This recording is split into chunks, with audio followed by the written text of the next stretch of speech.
Hop, 1, 2, 1, 2, et c'est parti. Bienvenue dans ce nouveau podcast, c'est Robin et je suis très heureux de vous retrouver pour ce nouvel épisode.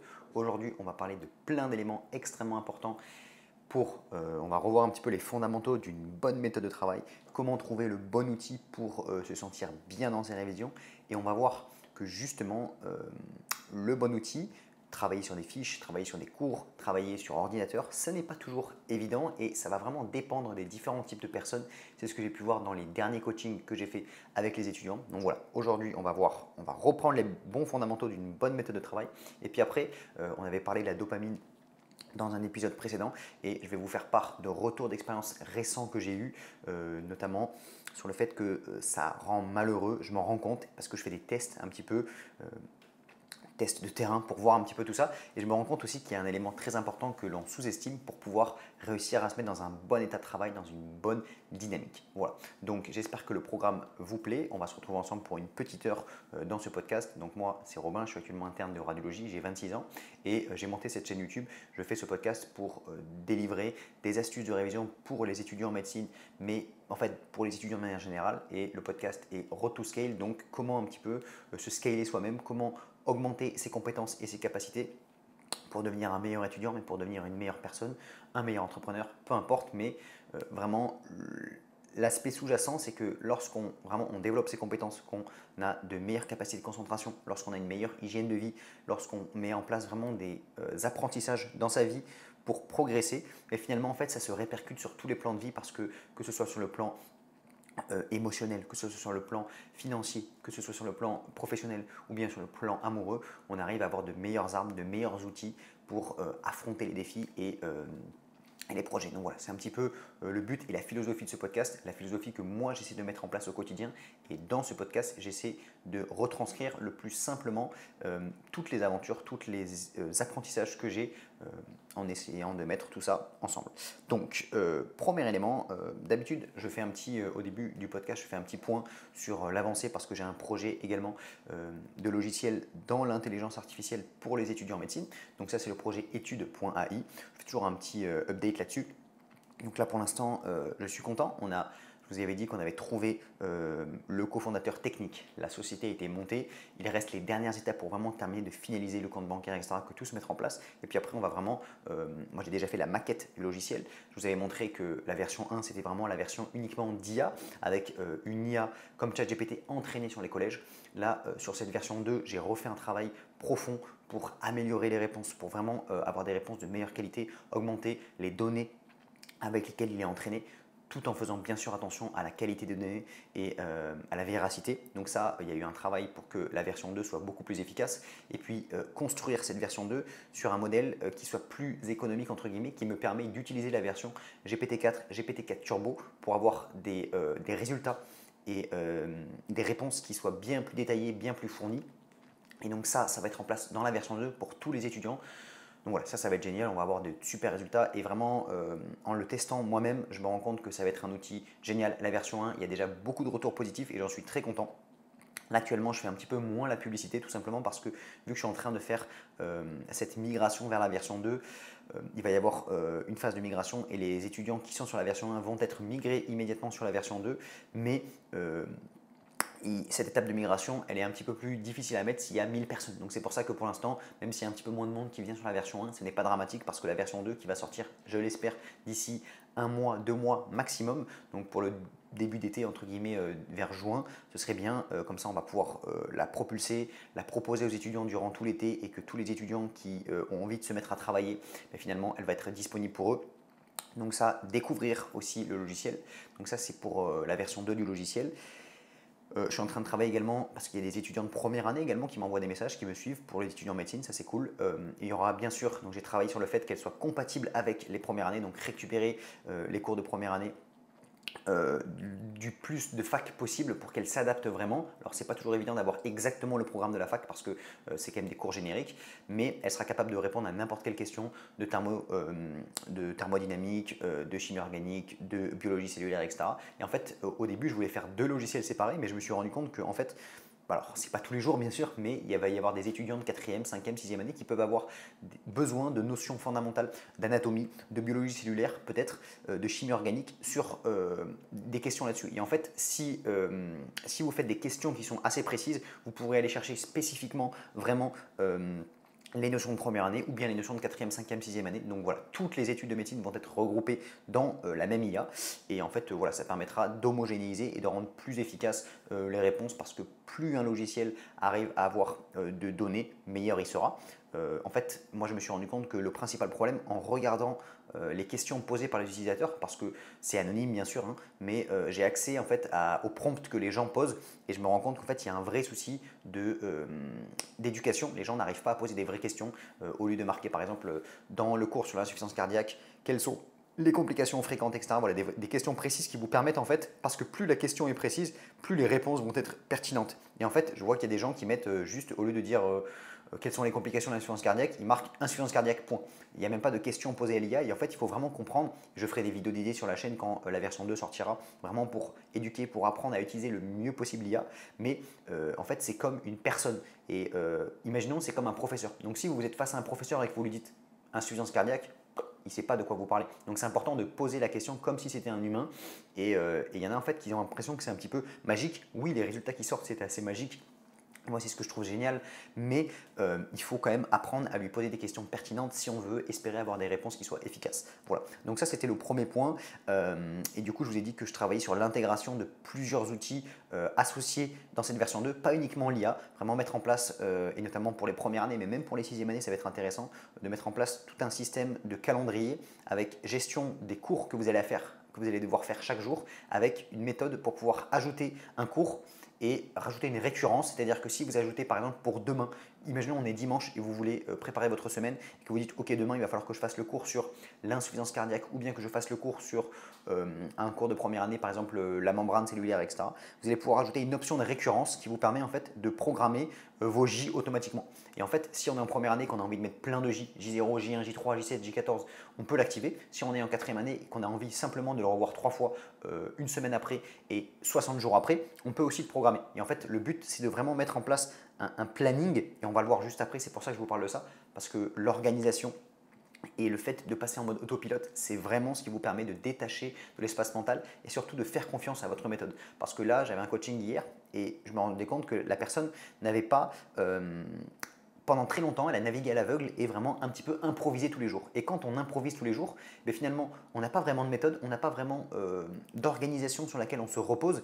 Et donc en fait, quand on a des mauvaises notes, quand on a des échecs, etc., on ne sait pas vraiment et on n'a pas confiance en quelque chose qui nous permet vraiment de nous appuyer dessus. Et de deux, finalement, on improvise. Et puis si aujourd'hui on a envie de réviser 3 heures et qu'on a fait 3 cours, on trouve ça bien. Et si on n'a pas envie de bosser plus, on ne fait pas plus. Alors que si vous avez un planning précis avec des horaires précises et surtout un rythme à faire, vous allez savoir quoi faire et surtout dans quelle direction avancer. Et donc voilà, c'est les 2 points importants, on va le voir juste après, c'est d'avoir une organisation qui est précise et ça c'est important. Alors ça dépend le degré, il y en a qui sont extrêmement organisés, qui vont mettre tous les jours les cours qu'ils doivent faire. C'est ce que j'ai fait en première année avec vraiment une méthode DJ extrêmement bien appliquée. Tous les jours j'arrivais, j'avais une dizaine de cours à faire et j'avançais dessus. Et ensuite, il faut que vous sachiez parfaitement quoi faire. Parce que là, je le vois des fois, là j'ai pas mal avancé sur mon logiciel et maintenant c'est la partie du développeur, c'est à lui de mettre en place le prototype que j'ai créé. Et vu que j'ai moins de tâches précises à faire, j'ai tendance un peu à procrastiner parce que je ne sais plus sur quoi travailler. Parce que pendant que moi je devais faire mon prototype, pendant que moi je devais récupérer tous les cours et vraiment extraire l'information, je savais sur quoi travailler. Maintenant que j'ai fait cette partie-là, je sais plus trop sur quoi travailler, donc j'ai pas de vision claire et précise sur la tâche précise que je dois faire et donc du coup j'ai tendance à procrastiner et à ne plus trop travailler et voilà. Et donc on va le voir aussi dans la 3e partie. Du coup j'ai eu tendance à aller sur d'autres sources de dopamine, procrastination et donc je me rends compte que en fait en pensant qu'on va passer du bon temps en passant le temps, mais finalement si on a des projets, des ambitions et qu'on n'est pas en train de faire ce qu'on doit faire, eh bien ça nous rend malheureux. Voilà, donc on va voir ça tout de suite. Donc dans le premier point, je voulais parler de la place de l'organisation parce que, et c'est pour ça que j'ai envie de l'intégrer dans le logiciel, parce que je sais que c'est primordial. Et en fait, il y a 2 éléments. Il y a organiser, donc mettre en place en amont ce qu'on doit faire. Ça peut être il peut y avoir deux échelles. Il va y avoir l'échelle macro. L'échelle macro, ça va être par exemple, imaginons, vous vous dites, ok, là on est actuellement en avril, j'ai le DN qui est en octobre, j'ai 6 mois, faudrait que je fasse un premier tour en 4 mois, puis après je fasse les annales et qu'après je refasse un deuxième tour en 2 mois et demi. Par exemple, disons que ça c'est votre vision macro. Quand vous avez la vision macro, vous allez à peu près savoir quoi faire globalement. Imaginons que vous êtes en quatrième année, vous dites ok, là j'aimerais faire un premier tour de mes cours de quatrième année sur telle période. Ensuite, durant l'été, j'essaie de refaire un tour. Ensuite, début septembre, je fais un tour de cours de cinquième année. Et puis, j'aimerais terminer le programme de cinquième année à peu près en janvier. Et après, comme ça, de janvier jusqu'à octobre, ce qui fait 8-9 mois, je me refais un tour, annal, un deuxième tour. Donc ça, c'est la vision macro. On en reparlera si vous voulez dans un autre podcast. Vraiment, j'ai déjà fait des vidéos dédiées sur la chaîne sur la méthodologie que je trouve pertinente à adopter pour les EDN, et notamment le fait que si vous arrivez déjà en quatrième année actuellement, que vous avez de l'avance, il faut essayer de terminer le programme des deux, le gros programme en début janvier. Début janvier de cinquième année, parce que ça vous permet d'avoir donc de janvier de cinquième année jusqu'à octobre de l'EDN, vraiment 9 mois. Et ces 9 mois-là, vous allez pouvoir faire comme quand j'étais en sixième année. En sixième année, moi j'ai fait de septembre jusqu'à juin, ça fait à peu près 9 mois. Et donc en 9 mois, on a le temps de faire un gros tour complet vraiment à fond. On a le temps de faire des annales et on a le temps de refaire un deuxième tour vraiment plus spécifique, plus pertinent. Donc ça, moi, c'est ce que j'ai trouvé efficace et je pense que c'est une bonne méthode pour prendre le temps de revoir tout ça. Donc, aparté terminé, ce que je veux dire, c'est que c'est important donc d'avoir au début la vision macro, vous dire ok, globalement comment je vais m'organiser. Donc ça, c'est vraiment la vision macro. Et ensuite, il va falloir se focaliser sur la vision micro. La vision micro, pour moi, c'est la vision à une semaine. Vous savez en gros ce que vous devez faire et dans votre semaine, maintenant, il va falloir planifier, essayer de planifier au maximum. Alors, plus ou moins, il y en a qui vont planifier à peu près, il y en a qui vont planifier un peu moins, mais si vous arrivez un petit peu à réfléchir à chaque jour, qu'est-ce que vous allez devoir faire, ben finalement, ça va vous permettre de libérer l'espace mental et vous dire, ok, là, de telle heure à telle heure, donc imaginons de 8h jusqu'à 16h, je fais mes cours, il faut que je fasse 5 nouveaux cours par jour, par exemple, donc j'avance sur mes 5 cours sur la matière cardiologie, donc vous prenez les cours. Moi, personnellement, ce que j'avais fait, c'est que j'avais pris les livres et les collèges et j'avançais cours par cours. Donc, je ne m'étais pas dit, je savais qu'il fallait que je fasse à peu près tant de cours par jour et puis après, je prenais dans l'ordre et j'avançais. Donc, vous voyez que j'avais prévu, mais ce n'était pas non plus, je ne savais pas exactement les cours que j'allais faire. Je me mettais de 8h à 18h et j'avançais sur le maximum de cours possible. Donc ça, c'était planifié, mais ce n'était pas non plus extrême. Donc c'est important de savoir à peu près ce que vous allez devoir faire, les cours que vous allez devoir faire, parce que si vous arrivez sur votre table et que vous improvisez, finalement, vous n'allez jamais vous en sortir. Parce que si vous avez fait moins de cours, si vous avez fait plus de cours, vous ne savez pas sur quoi, quelle est la base que vous êtes fixé. Donc c'est important de prendre ce temps-là et en fait, avoir la vision macro, ça dure combien de temps à mettre en place? Ça va vous durer, allez, 1 heure, 2 heures, vous prenez un dimanche et vous réfléchissez vraiment et vous dire, ok, qu'est-ce qu'il faudrait que je fasse? Qu'est-ce qui se serait pertinent pour que j'ai une bonne méthodologie? Donc ça, ben, ça vous prend une seule fois 2 heures et ça va vous suivre ensuite toute l'année. Donc vraiment, le temps à investir là-dedans est très rentable. Et ensuite, la vision micro, pour moi, elle va jouer tous les dimanches. Tous les dimanches, vous passez 20-30 minutes grand maximum à planifier votre semaine, à savoir un petit peu ce que vous allez devoir faire. Et quand vous prenez ce temps-là, c'est vraiment des temps qui sont rentables parce que moi, je l'assimile vraiment à un pilote de ligne qui va planifier son vol. Et en fait, le vol, c'est ce que vous allez devoir faire durant votre phase de croisière, votre vitesse de croisière, c'est-à-dire au quotidien, comment vous allez travailler. Et en fait, quand vous planifiez votre voyage, donc votre semaine, vous mettez un petit peu, donc il va falloir que je révise à peu près tel cours. Imaginons sur une semaine, il faudrait que j'avance et que je fasse ce collège. Donc imaginons un collège en une semaine. Vous savez à peu près le nombre de cours que vous allez devoir faire par jour. Et vous vous dites, ok, de 17h à 22h ou de 17h à 20h, je vais faire 3 heures de QCM. 2 heures de dossier progressif et 1 heure de questions isolées par exemple. Et donc là, en fait, vous savez sur l'échelle macro ce que vous devez faire et sur l'échelle micro, vous savez aussi. Et comme ça vous permet vraiment de planifier et de ne plus avoir besoin de réfléchir sur est-ce que c'est la bonne méthode, est-ce que c'est ci, est-ce que c'est ça. Vous savez au fond que si vous y avez réfléchi, la méthode est bonne et on va en voir juste après, il n'y a pas de méthode miracle, même en ayant discuté avec des étudiants très bien terminés, il n'y a pas de méthode miracle. Tant que vous revoyez vos cours correctement, et on va le voir après, que vous comprenez bien ce que vous lisez, que vous prenez le temps de faire le lien entre les cours, de faire des recherches supplémentaires avec Perplexity AI. J'ai fait une vidéo dédiée sur la chaîne pour montrer. Donc Perplexity, vous mettez Perplexity sur internet, Perplex, Perplexity. Perplexity, c'est une IA qui permet de faire des recherches croisées avec Google, etc., très puissante. Google, ChatGPT, EDNGPT, tout ça, ça va vous permettre, lorsque vous révisez vos cours, d'avoir une bonne compréhension. Donc, vous révisez vos cours comme ça. Puis ensuite, vous faites des QCM régulièrement, ce qui va vous permettre d'appliquer des connaissances et d'appliquer vraiment au concours et donc de mettre en pratique ce que vous apprenez.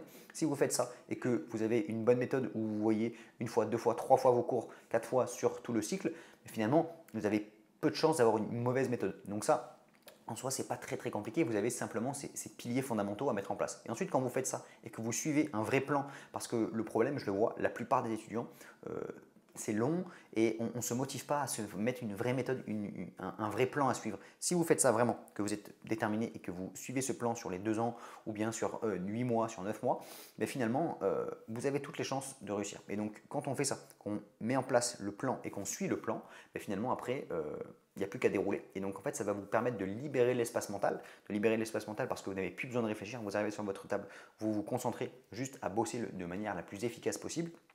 Mais finalement, en faisant ça, vous augmentez, vous maximisez vos chances de réussir et on ne peut pas laisser au hasard. On ne peut pas laisser ça au hasard. On ne peut pas improviser au jour le jour parce que finalement, si on improvise au jour le jour, on laisse trop place au hasard. On ne sait pas si on suit notre plan ou pas. Donc c'est important. Il va y avoir des différents degrés. Il y en a qui vont planifier le nombre de cours par jour. Ça, c'est ce que j'ai fait en première année. En sixième année, il y a beaucoup de cours, donc c'est plus difficile de vraiment planifier le nombre de cours. Mais il faut avoir au moins une bonne vision macro pour pouvoir avancer correctement et être dans la bonne direction. Voilà, donc ça c'est la première étape importante. La deuxième étape, c'est à mon avis de vraiment mettre l'accent sur, il ne faut surtout pas sous-estimer comment dire, il y a un nombre d'heures qu'il va falloir faire, c'est important, on ne peut pas espérer travailler 2 heures et réussir, mais ensuite les heures qu'on met en place, il faut être dans les meilleures conditions pour réussir, on ne peut pas se permettre de on ne peut pas se permettre d'avoir des heures et un environnement de travail qui n'est pas propice pour vraiment travailler de manière exceptionnelle. Si on veut des très bons résultats, on ne peut pas se permettre d'être dans un endroit où il y a du bruit. On ne peut pas se permettre d'être dans un endroit où l'ambiance de travail n'est pas à fond. Parce que voilà, hier, pareil, coaching, je discutais, il me disait, ouais, pendant tout le reste de l'année, j'avais stage, j'arrivais à la BU à 14 heures, du coup, j'avais pas une super place, j'étais dans un endroit où il y avait un peu de bruit, il y avait du passage, etc. etc.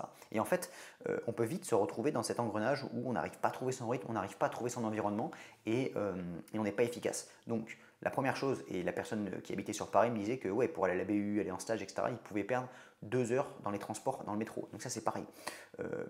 Alors, c'est pas facile pour tout le monde n'arrive pas à trouver cette organisation-là, mais perdre trop de temps dans les transports, perdre trop de temps à trouver une place, à pas être dans les bonnes conditions, ça va vous utiliser de l'énergie mentale.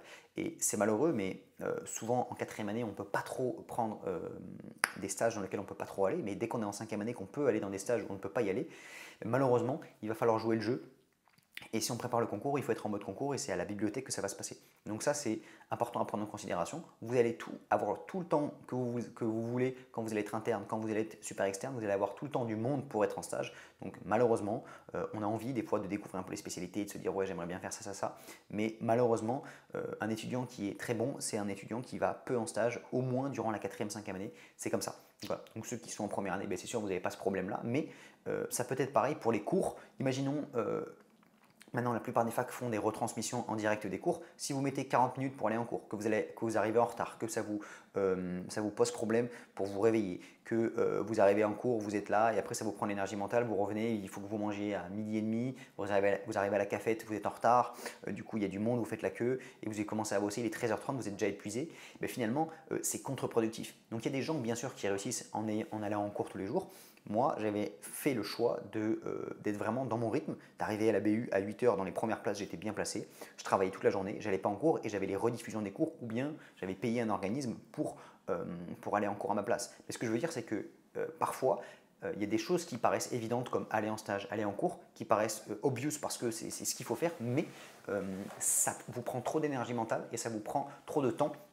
Et ce n'est pas rentable. Donc il faut bien réfléchir à ça et ne pas hésiter à parfois prendre des décisions qui paraissent un petit peu...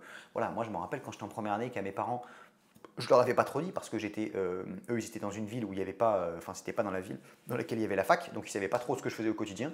Moi je pouvais leur raconter un peu ce que je voulais et je leur disais que oui j'allais en cours parce que je savais que ça allait les stresser. Mais à la fin de l'année, quand j'ai eu l'année, je leur ai dit ouais en fait je suis allé en cours 2 fois. 2 fois dans l'année. Ma mère était là en mode, mais attends, tu n'allais même pas en cours à la fac, etc. Je lui dis non mais écoute, c'est comme ça, j'avais payé un organisme qui me donnait les cours, moi j'étais à la BU et juste je bossais mes cours. Donc ça va dépendre des tempéraments de chacun, mais concrètement, moi je le vois, en 6e année, j'ai quand même bien réussi parce que j'ai pu ne jamais aller en stage et ça me permettait d'être vraiment dans mon quotidien, d'aller à la BU, de bosser mes cours, d'être dans mon rythme, de ne jamais être décalé, de me lever toujours à la même heure, de perdre 0 minute parce que voilà, j'allais en trottinette à la bibliothèque et je mettais 5 minutes. Donc je me levais à 7h30, j'allais à la bibliothèque, j'étais à 8h, j'avais ma place, j'étais dans mon rythme. Et ceux qui étaient un petit peu déconnectés, qui allaient en stage, qui faisaient leur truc, qui allaient en cours et tout, finalement, le temps dans lequel vous arrivez à être vraiment dans votre rythme, eh ben, il n'est pas énorme. Et donc ça, c'est malheureux et il y a une part de chance parce que j'ai beaucoup d'étudiants pareil qui me disent en coaching, qui me disent bah ouais tu dis ça dans tes vidéos mais moi j'ai pas toujours la chance de pouvoir faire ça, etc. etc. Donc ça joue et parfois il ne faut pas hésiter à choisir des stages qui sont pas du tout intéressants mais sur lesquels vous pouvez y aller quasiment jamais parce que ça va vous permettre de vous libérer du temps. En tout cas, au moins à partir de la 5e année, quand vous allez vraiment devoir vous mettre en ambiance concours. Et donc voilà, comme je le disais, ça peut être la même chose pour les premières années. Si le fait d'aller en cours c'est loin, si l'ABU ou bien là où vous travaillez c'est pas à côté de la fac et que vous perdez 1 heure à aller en cours et que quand vous êtes en cours vous êtes à moitié dissipé, mais peut-être qu'il vaut mieux prendre les rediffusions des cours, peut-être qu'il faut mieux prendre un organisme qui vous prend les cours et ne pas perdre trop de temps et rester vraiment focus. Voilà, ça va vraiment dépendre de chacun, il n'y a pas de méthode miracle, mais sachez qu'il y a des gens qui ont réussi à en aller en cours, il y a des gens qui ont réussi à ne pas. Il faut vraiment prendre quelque chose qui est adapté à vous, ne pas hésiter à tester plusieurs choses et voilà. Comprendre que moi, aller en cours, c'était pas nécessaire et je passais ce temps-là. Imaginons que vous perdez 1 heure dans les transports, 1 heure dans les cours. Moi, je passais ce temps-là à faire des recherches supplémentaires, Google. Alors à l'époque, il n'y avait pas de ChatGPT, mais là, vous avez Perplexity, ChatGPT, EDNGPT, voilà, tout ça, YouTube. Il y a même des vidéos voilà, qui vous permettent de vous présenter des schémas, des notions de cours importantes. Et ça, ben, ça vous permet d'avoir comme un cours. Et donc maintenant, avec Internet, vous pouvez avoir accès à plein de ressources, plein d'éléments de compréhension. Et voilà, donc ça, c'est important à prendre en considération. Ensuite, troisième point, et je pense que c'est important de comprendre ça, c'est que, évidemment, je l'ai dit, que la compréhension, c'était indispensable et qu'il fallait prendre le temps nécessaire pour maximiser la compréhension. Donc, on a dit les différents outils, que ce soit Perplexity, Google, ChatGPT, etc. Ce sont des outils qui sont efficaces. Et le but, en fait, c'est d'être efficace dans votre recherche d'informations et dans votre compréhension. Parce qu'il faut essayer de le faire sur le maximum de notions possibles, mais si vous perdez trop de temps à le faire, vous allez trouver ça inefficace. Donc, il faut le faire en restant efficace. Wikipédia, etc., etc. Il y a plein de ressources intéressantes. Si vous voulez, je ferai une vidéo dédiée sur la chaîne, pas en mode podcast, mais vraiment une vidéo dédiée où je filme mon écran et je montre les différentes ressources. Et je pense que c'est ce que je vais faire. Là, j'y pense et je me dis que c'est intéressant. Justement, comment maximiser sa compréhension et avoir les meilleures ressources. Donc, il y aura la vidéo sur la chaîne qui sortira bientôt. Je me la mets. Donc, je vais la mettre maintenant. Hop. Donc, je vais marquer meilleures ressources. Meilleures ressources, compréhension. Ok, voilà, donc je ferai la vidéo, comme ça il y aura un petit guide dédié qui filmera l'écran et je vous montrerai tout ça. Mais c'est important parce que moi je vois des fois la BU, moi j'avais beaucoup sur l'ordi et en gros ce que je faisais pareil c'est que j'avais, moi je bossais sur les collèges mais j'avais toutes les fiches codex que j'avais achetées, donc j'avais toutes les fiches codex et en gros je les avais triées sur mon ordinateur et j'avais un outil qui me permettait de faire des recherches extrêmement rapidement sur n'importe quel cours. Donc imaginons je savais que je voulais chercher une notion précise dans le cours insuffisance cardiaque, j'avais un raccourci qui me permettait de trouver la fiche immédiatement et en fait je ne perdais pas de temps. Et ça, c'est important à comprendre que l'efficacité joue un rôle important parce que sur 300 jours, sur 400 jours de révision, vous allez gagner un temps considérable. Et en fait, il ne faut pas sous-estimer ça. Et parce que parfois, pour une tâche égale, il y en a qui vont mettre 3 minutes, il y en a qui vont mettre 1 minute. Et en fait, mis bout à bout, répété bout à bout, ça va vous faire gagner beaucoup de temps. Je prends un exemple idiot, mais juste pour vous illustrer. Nous, à l'hôpital, en radiologie, quand on va dicter un compte-rendu, souvent, on va avoir un espèce de micro dans lequel on va parler et ça va écrire.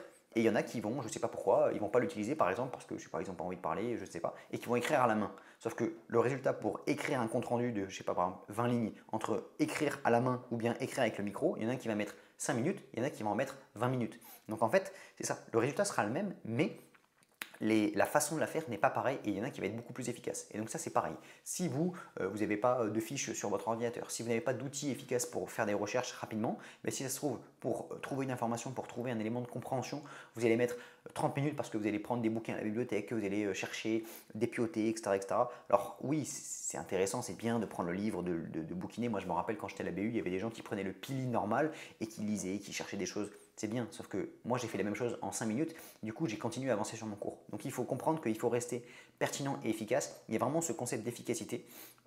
Un cours, il ne faut pas passer 20 minutes dessus parce que vous n'avez pas le temps de l'assimiler, mais si vous passez 5 heures juste parce que vous prenez le temps, etc., ce n'est pas efficace non plus. Donc ça c'est vraiment important de comprendre cette notion d'efficacité, d'aller droit au but, évidemment de maximiser la compréhension, mais de ne pas se perdre là-dedans et juste de se faire bonne conscience à travailler, de dire oui aujourd'hui j'ai travaillé 10 heures, vous avez fait 2 cours, et en fait j'ai fait la même chose, mais j'ai fait 6 cours. Et donc voilà, ça c'est important à comprendre. Et le dernier point, parce que c'est ce qu'on disait dans le coaching aussi hier, la personne elle avait tendance à être un peu perfectionniste et à se dire ok, bah du coup il faut que j'apprenne mes cours par cœur presque. Donc il était là et limite il se répétait les phrases des cours. Et en fait en première année à la limite on peut essayer de le faire parce que, alors déjà moi en première année je ne l'ai pas fait parce que je trouvais que l'apprentissage par cœur était inefficace et je préférais comprendre puis appliquer en QCM. Mais pour l'externat, pour le nombre de cours qu'il y a à faire, c'est encore plus idiot entre guillemets. Donc vraiment comprenez que l'apprentissage par cœur, à part dans des matières où on vous demande vraiment de connaître par cœur mot pour mot, nous, par exemple, en première année, on avait les textes. Les textes, on nous disait par exemple texte numéro 5 et il fallait cracher le texte mot pour mot. Donc là, évidemment, vous allez apprendre par cœur.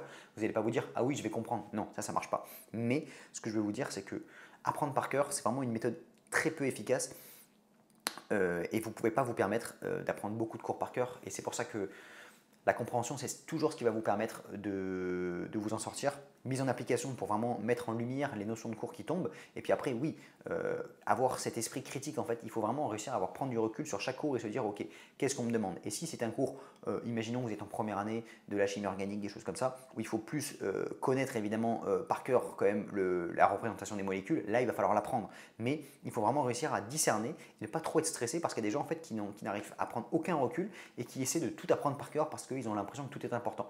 Et en fait, je pense que ça, c'est une capacité importante, c'est de réussir à prendre du recul et à saisir l'importance des notions ou pas de cours.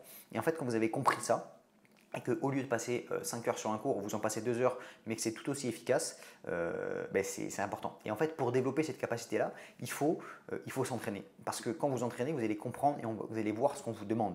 Parce que si vous faites plusieurs annales, plusieurs QC, mais vous voyez qu'à chaque fois, effectivement, c'est des notions d'anatomie un peu par cœur, là, vous allez plus prendre le temps d'apprendre par cœur ce cours-là, mais ce n'est pas le cas dans tous les cours. Et donc il y a des cours où c'est plus de la compréhension, plus de la déduction. Et donc dans ces cours-là, vous allez plus passer le temps initial à comprendre et après ça va être plus rapide à réapprendre. Donc voilà, je pense que vraiment cette capacité à prendre du recul et à comprendre vraiment ce qu'on va vous demander dans chaque cours, c'est important.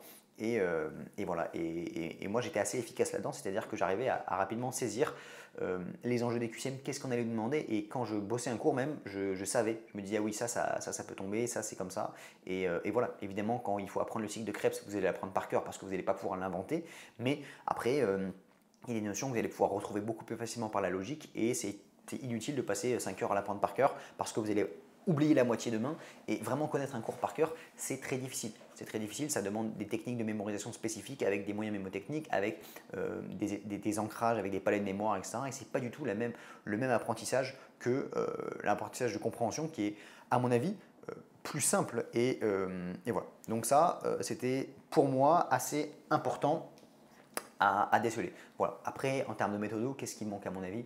On a dit que la récurrence était bien. Donc les 3 piliers, de toute façon, c'est compréhension, entraînement, donc application, mise en pratique et répétition. Quand vous avez ça et que le dernier pilier qui est de vraiment réviser quand vous êtes sur vos cours, concentré, efficace, focus, vraiment focus et dans des vraies périodes de deep work, vous avez tout ce qu'il faut pour vous en sortir. Donc ça, c'était la première partie importante à considérer.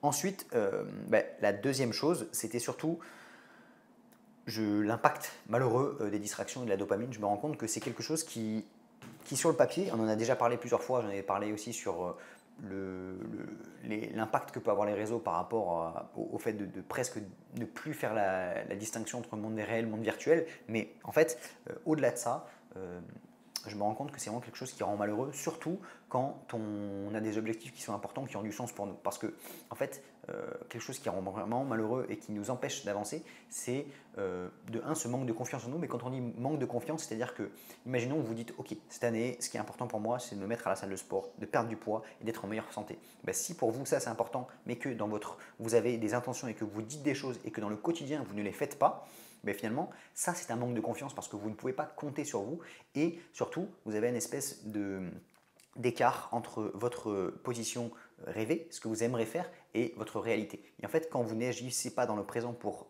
agir, pour, pour atteindre vos objectifs, ben ça aussi, ça rend malheureux. Et donc c'est important d'avoir le plus de clarté, le plus d'espace mental pour pouvoir faire les choses qui ont du sens. Et en fait, quand vraiment on prend le temps de supprimer les choses qui nous empêchent de voir clairement, ben, on est beaucoup mieux. Et moi je le vois en fait quand j'ai mes objectifs de faire par exemple d'avancer sur mon projet, de travailler la radiologie à côté, etc. et que j'ai des sources de distraction qui m'empêchent parce que de un par tous les mécanismes de dopamine que j'ai expliqué, le fait qu'on n'a pas assez de niveau de motivation, que on n'arrive pas vraiment à se focus dessus parce qu'on a des choses qui sont plus intéressantes à faire, ben finalement en fait on a envie de faire des choses, on sait ce qu'on devrait faire au fond, mais on n'y arrive pas tout simplement parce qu'on succombe, on craque. Et en fait, ça rend extrêmement malheureux et c'est vraiment très mauvais. Donc je pense qu'il faut vraiment essayer de réduire un maximum ça. Et en fait, il y a vraiment ce paradoxe qui est que c'est un adage assez connu, mais si vous prenez des décisions faciles, vous allez avoir une vie malheureuse, et si vous prenez des décisions difficiles, vous allez avoir une vie heureuse. Et en fait, quand on arrive vraiment à prendre ça et à se le marquer, ben, et qu'on le fait vraiment, finalement, tout roule beaucoup plus simplement. Et voilà, donc quand vous êtes sur le téléphone à ne pas avancer sur vos projets, à juste passer le temps et être, entre guillemets, juste heureux sur le court terme, mais après, à la fin de la journée, vous n'avez pas du tout avancé sur les projets, et finalement, ben, on n'est pas du tout fier de soi et c'est un peu une spirale, une mauvaise spirale. Sauf que j'ai écouté un podcast récemment et je trouvais ça hyper intéressant. Il parlait du concept, et ceux qui sont en première année, même donc là, s'il y a des étudiants en médecine, tout le monde aura compris, le concept d'entropie. L'entropie, ça veut dire quoi? Ça veut dire que si on laisse un système X, donc un système, ça peut être vous, ça peut être le monde, si on ne met pas d'ordre dans le système, de manière naturelle, sur le temps, le système va prendre du chaos et de la désorganisation tout le temps. Du chaos, de la désorganisation, ça va s'accumuler. Et en fait, ce qu'il faut comprendre, c'est que si on ne bouge pas, si on ne fait pas des choses pour mettre de l'ordre, pour vraiment avancer vers ces projets de manière active, le chaos et la désorganisation vont se mettre spontanément en place. Et donc en fait, si on ne considère pas ça et qu'on n'est pas tout le temps en train d'agir avec une bonne routine, et c'est pour ça que tous les matins, moi j'essaie de prendre ma douche froide, de m'aligner avec ce que je dois faire, avec mes objectifs, lire les affirmations, écrire dans mon journal, ça me permet vraiment à chaque fois, tous les matins, d'enlever l'entropie qui est en train de se mettre en place pour pouvoir vraiment m'aligner et avancer. Et en fait, ce qu'il faut comprendre, c'est ça, c'est que si vous avez tendance à soit ne rien faire, soit à vous laisser embarquer par les mauvaises choses, on va de plus en plus s'enfoncer. En fait, c'est pour ça que des fois, il y a des gens qui sont tellement enfoncés dans les mauvaises habitudes, etc., que c'est difficile de revenir. Et en fait, quand l'écart entre la position où on est et la position rêvée, il est trop important, on n'arrive pas à s'en sortir, on n'arrive pas à aller là où on aimerait. Donc en fait, ça, c'est hyper important. Et donc, je le voyais, je le savais au quotidien, mais je l'appliquais, enfin, c'est pas que je l'appliquais pas, mais je l'appliquais pas de manière assez consciente. Et maintenant, le fait d'avoir lu ça, ça m'a vraiment permis de comprendre ça, de se comprendre que si on n'est pas tout le temps en train de faire des choses, finalement, l'entropie se met en place et on finit toujours par dériver et par ne pas s'en sortir. Donc en fait, et ça aussi, pareil, la salle de sport, au début, quand vous avez un niveau qui est 0 par exemple, pour passer de 0 à un niveau 20, c'est plutôt facile. Assez facilement, vous allez progresser, etc., etc. Donc ça, le début, c'est bien. Et puis après, quand on a un bon niveau, en fait, le simple fait de maintenir son niveau, et donc en fait, le simple fait de ne pas, quand vous faites de l'entropie, quand il y a l'entropie qui se met en place, vous allez prendre votre niveau qui est un bon niveau par exemple 80 sur 100, et vous allez diminuer progressivement en niveau si vous ne faites rien. Et donc c'est le même concept à la musculation. Si vous ne faites rien, finalement, vous allez dépérir, vous allez perdre du muscle, vous allez perdre de la condition physique. Et donc voilà, ça c'est pareil, ça illustre bien le concept d'entropie. Et ce qu'il faut comprendre, dernier point, c'est que plus votre niveau est élevé, plus les efforts à mettre en place juste pour maintenir son niveau sont importants. Et c'est pour ça que c'est difficile de vraiment atteindre des très bons niveaux dans plusieurs domaines parce que les efforts que vous mettez en place, des fois, ils vont juste suffire à maintenir votre niveau. Et ça peut être frustrant parce qu'on a l'impression de stagner. Mais en fait, des fois, quand on a un bon niveau, et je vais prendre un... Alors, je ne dis pas que j'ai un niveau exceptionnel, mais voilà, en sport, ça fait des années que je m'entraîne. Donc, je considère avoir un niveau correct. Voilà, et bien, le simple fait d'aller à la salle de sport, ça me permet juste de maintenir mon niveau. Et si demain, je voulais vraiment prendre encore plus de niveau, il faudrait que je mette des efforts qui sont presque surhumains. Et en fait, ces efforts-là sont beaucoup plus importants que les efforts que j'ai dû mettre en place initialement. Et donc voilà, c'est pour ça que des fois, imaginons, vous êtes en train de très bien réviser, vous êtes dans votre état ou vous êtes dans votre routine et vous bossez 8-10 heures par jour, vous avez une bonne routine, vous travaillez bien le soir, etc. Et vous avez l'impression que c'est toujours la même chose, c'est toujours pareil. Mais en fait, vous êtes en train de progresser et vous êtes dans une bonne routine, vous êtes dans le bon état. Mais le fait, les actions que vous devez mettre en place au quotidien pour maintenir cet état-là, elles sont importantes. Et donc c'est là où il faut prendre du recul, se dire, ok, sur la barre des efforts à mettre en place pour réussir mes objectifs, où j'en suis. Et si vous êtes sur le bon curseur, eh bien, gardez le cap. Et même si vous avez l'impression d'être stagnant, vous restez au bon endroit du curseur. Et donc ça, c'est hyper important parce que en fait, on a tendance à des fois à pas prendre ça assez au sérieux, pas prendre du recul là-dessus et avoir l'impression de stagner, de pas être.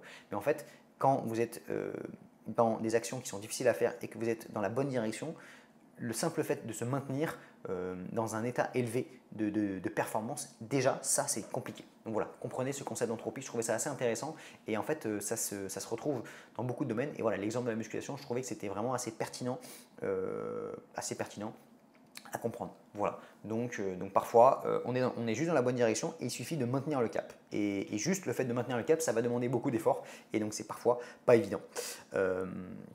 Voilà, donc tout ça pour dire que dès que vous avez trop de sources de distraction, que vous avez trop de sources de plaisir instantané, mais en fait, sur le court terme, on pense qu'on est heureux, mais en fait, on est malheureux et c'est un cercle vicieux et c'est toujours pareil. Et plus on augmente nos sources de dopamine, plus on augmente nos sources de distraction, moins on arrive à travailler sur les tâches qui sont importantes, tout simplement parce que le contraste entre les tâches qu'on peut faire qui sont trop bien et les tâches qu'on devrait faire qui sont pénibles, mais il est trop important et du coup on n'a pas envie, on n'est pas motivé. Donc ça malheureusement il faut être drastique et je le suis parce que à mon avis, c'est la seule solution.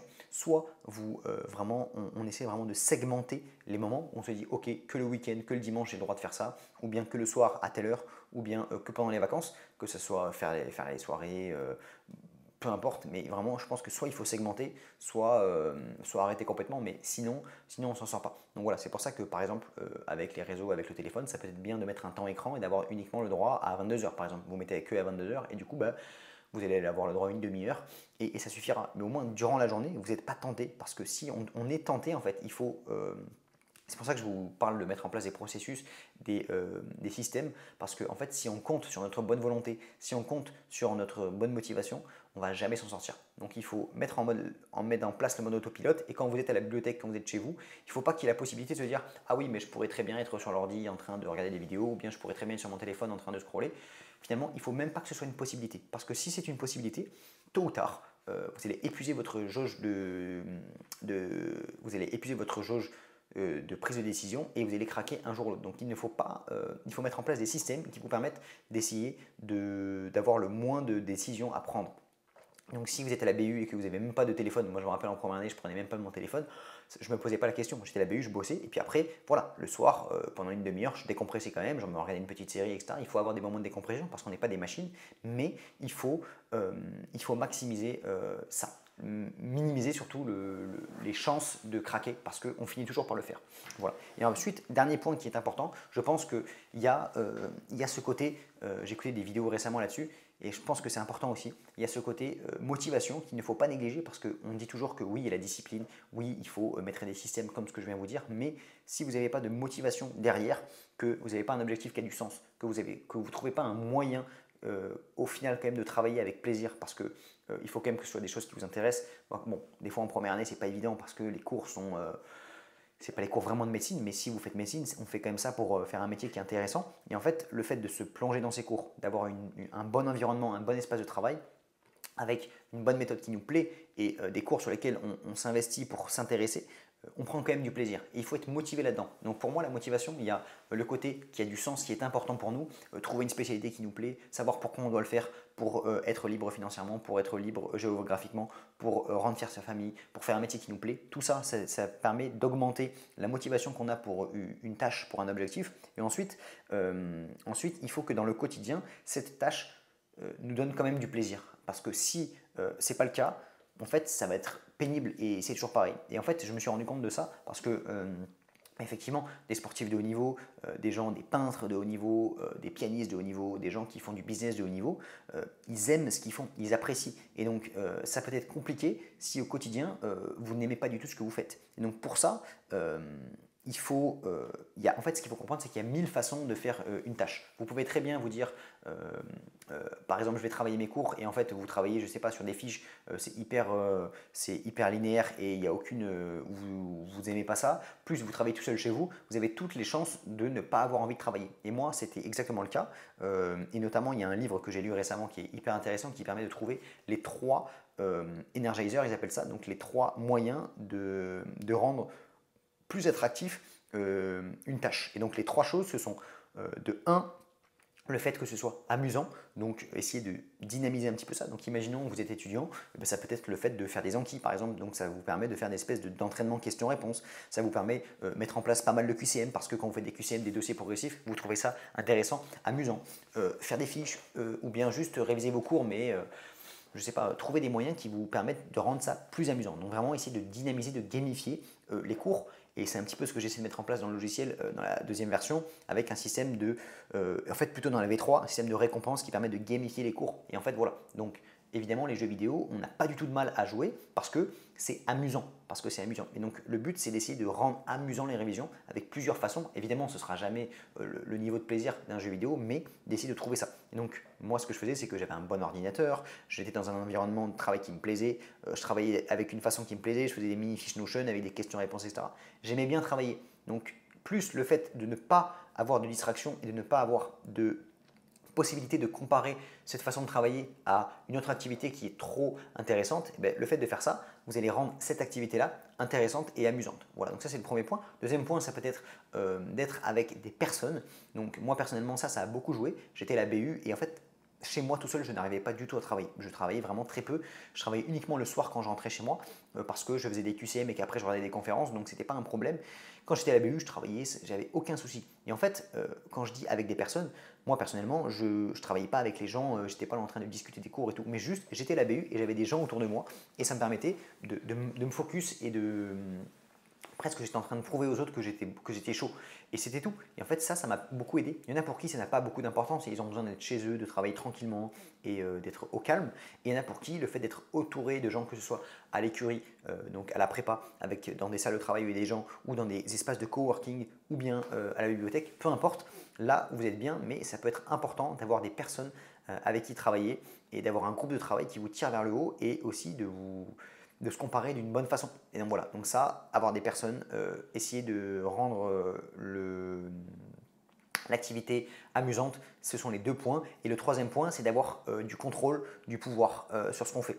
Et vraiment, en fait, ce troisième point, quand on fait nos études, de comprendre qu'on a une bonne méthode, que le fait de travailler, ça va nous permettre de nous rapprocher de nos objectifs, ça nous permet d'avoir du contrôle.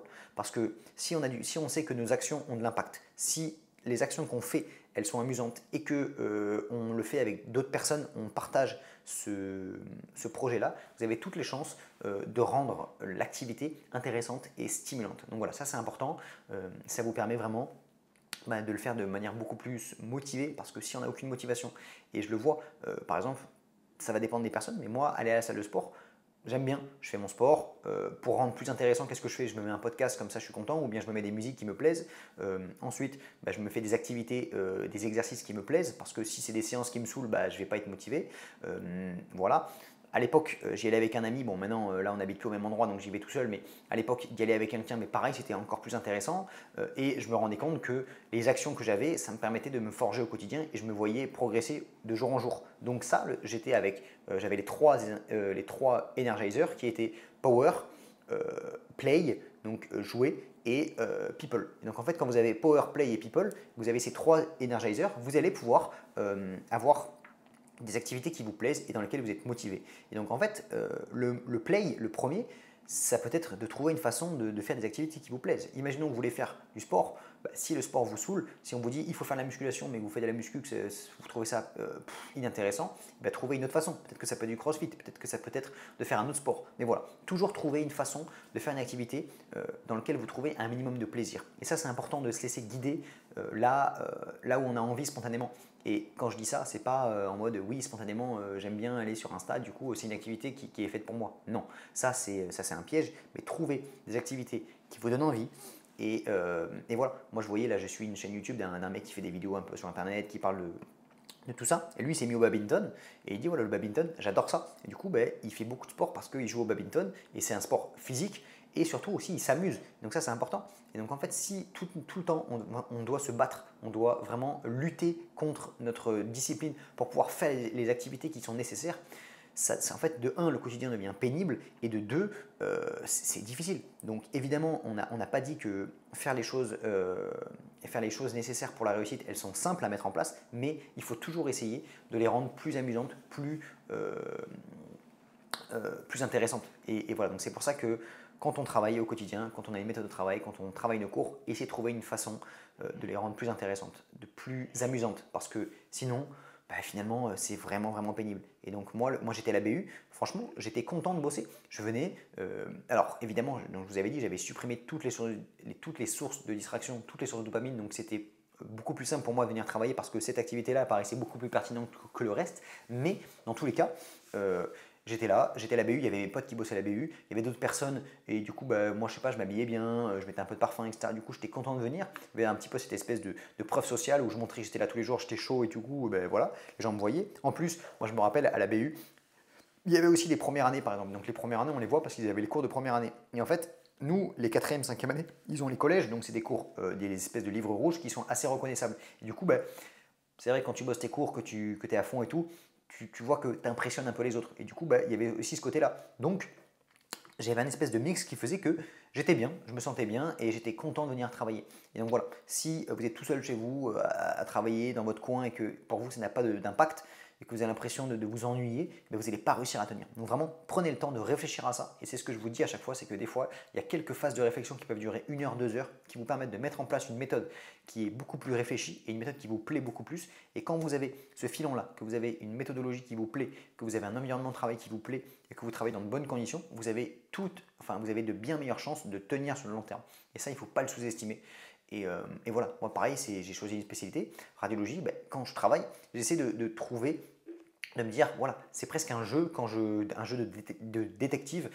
Il y a un patient qui vient, il a tel problème, il a tel symptôme, essaye de trouver le souci. Et quand en fait on voit ça sous cet angle, ça paraît beaucoup plus intéressant parce qu'on n'est pas juste là à être là en mode bon voilà, c'est encore un scanner. Ok, qu'est-ce que je vais trouver aujourd'hui? Et voilà. Et quand on essaie de gamifier tout ça, c'est beaucoup plus sympa et on tient beaucoup mieux. Et voilà, en fait, ça c'est la philosophie d'un des youtubeurs anglais que je suis, qui s'appelle Ali Abdaal, très connu, un peu qui m'inspire pas mal, qui est un ancien médecin et qui s'est converti maintenant à fond sur YouTube.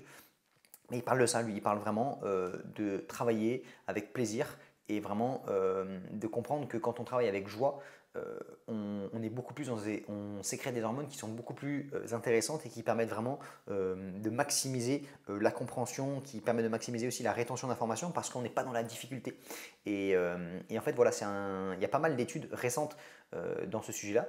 Et lui, il parle de ça dans son livre, que je vous conseille, si vous voulez. Bon, il est en anglais, mais son livre est très intéressant. Je suis en train de le lire en ce moment. Et justement, les 3 piliers qui sont Power, Play et People, dont je vous ai parlé, c'est issu de son livre. Il parle de ça. Comment faire pour que les activités qu'on met en place, elles soient intéressantes, elles nous plaisent. Et finalement, cet état de joie, cet état où on est bien, ça permet d'être mieux dans ses révisions et d'avoir plus de chances de bien retenir, de travailler durant de longues heures. Parce que voilà, quand on doit tenir, quand on est là, on dit allez, encore 1 heure, est-ce que vous pensez que sur 1 an, on va réussir à tenir le rythme? Est-ce que vous pensez qu'on se sent bien, etc.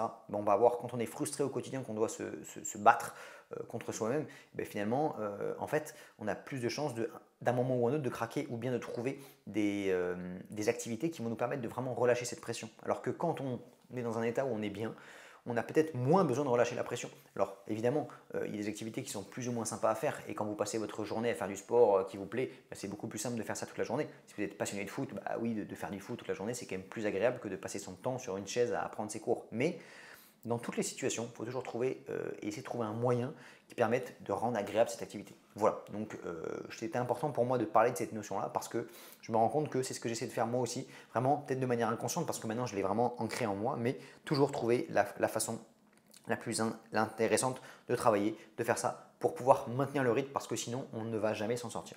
Voilà, donc c'est pour ça que moi, en fait, des façons là, je pourrais vous en énumérer plusieurs. La salle de sport, donc je vous ai dit que ça pouvait être de mettre de la musique. Moi quand je suis à l'hôpital, pareil que je travaille ou même quand je bossais mes cours de 4e, 5e année, je bossais avec un peu de musique aussi, de vous mettre des petites musiques qui me plaisaient. Moi j'avais des musiques épiques ou c'était des musiques un petit peu entraînantes, de piano, de choses comme ça. Et on se sent beaucoup mieux. Voilà, moi par exemple, quand je bosse sur mon bureau, j'ai un bon bureau avec un ordinateur qui est puissant, qui est efficace, avec un bureau qui m'inspire, j'ai pris un bon écran, donc je me sens bien dans ce quotidien-là, je me sens pas, je prends plaisir, je suis heureux. Alors voilà, il faut vraiment réfléchir à ça et trouver des façons pour améliorer notre plaisir à travailler. Voilà. Qu'est-ce que je voulais vous parler ensuite voilà, trouver le bon outil de travail, donc bon outil, ça. Et donc dernier point dont j'aimerais vous parler, c'est donc en termes d'outils de travail, je vous ai dit qu'avant j'étais sur Google Notes, Apple Notes, et donc maintenant je suis passé sur Notion parce que je trouve que c'est un outil extrêmement puissant. Et c'est pareil, je trouve que c'est un outil qui me plaît parce qu'il est assez esthétique, je peux prendre des notes qui soient sympas, et je trouvais ça, donc je vous avais dit que je prenais des notes sous forme de questions-réponses. Je ferai une vidéo dédiée sur Notion bientôt sur ma chaîne où je parle de tout mon processus de prise de notes sur Apple Notes. Sur Notion, pardon, sous forme de questions-réponses, sous forme de Toggle. Je vais vous montrer ça de manière la plus efficace possible. Mais voilà, c'est pareil, les outils que vous allez utiliser sur votre ordinateur, si vous avez un bon ordinateur, etc., ça va vous permettre d'apprécier ce que vous faites et travailler avec le plus d'entrain possible. Voilà. Mais ça va vraiment dépendre des personnes. Il y a des gens pour qui travailler sur livre, ils se sentent bien. Moi, je me rappelle, quand j'étais en 6e année, j'avais racheté tous les collèges et j'avais les dernières versions. Je m'étais acheté des beaux surligneurs et j'étais content de bosser. Franchement, c'était propre, c'était beau, je surlignais, j'étais content. Et voilà, ça joue, c'est important. Donc je vous ai dit, pareil, j'allais à la BU, je m'habillais correctement, etc. Je prenais du plaisir dans ce quotidien-là. Et voilà, ça dépend. Il y en a, ça va être idiot, mais il y en a pour qui ça va être bosser chez eux avec leur animal, il y a leur chat qui est là, ils vont être contents, ou peu importe. Mais voilà, vraiment trouver le moyen d'apprécier ce processus-là et vous verrez que ce sera beaucoup moins compliqué au quotidien. Voilà, donc l'épisode d'aujourd'hui, c'est fini. On a parlé de pas mal de choses sur la méthode de travail. N'hésitez pas un petit peu à me dire si ces épisodes-là, plus axés méthode de travail, moins axés, de toute façon c'est toujours un petit peu axé aussi mindset, etc. Donc si ça vous a plu, n'hésitez pas à voilà, vous abonner, liker, mettre un petit commentaire. Et ceux qui sont sur les plateformes de podcast, pareil, mettre 5 étoiles. Mettez-moi en commentaire ce que vous en avez pensé. N'hésitez pas à aller dans la newsletter, d'aller dans la description, récupérer la newsletter sur laquelle j'envoie des mails tous les jours sur méthode de travail, sur tous les apprentissages que j'ai. C'est un petit peu là où j'ai mes idées qu'après je vais développer dans le podcast. Donc voilà, n'hésitez pas à aller faire un tour dans la description pour aller voir la newsletter. Moi je vous souhaite plein de bonnes choses, plein de bonnes révisions et on se retrouve dans une prochaine vidéo. C'était Robin, ciao ciao.